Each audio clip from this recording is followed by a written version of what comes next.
A cycling-savvy instructor demonstrates lane positioning while riding through a large rotary intersection on Route 1 in Kittery, Maine in 2014. The cyclist transitions out of the bike lane in advance of the rotary, taking advantage of a gap in traffic. You don't see it because the camera is mounted on the bicycle, but the cyclist looks left to yield to traffic in the rotary. Hey, what's going on here? Traffic is backing up for some reason. It's another cyclist. What happened? Apparently, a car driver exiting the rotary slowed for the cyclist at the edge, and they had to negotiate right of way.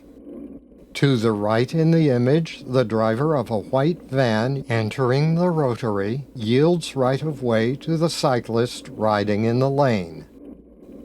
Other than for the annoying New England potholes, riding the rest of the way to the Route 236 southbound exit is uneventful.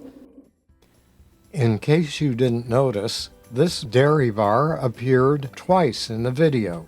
The cyclist made more than a full circuit of the rotary.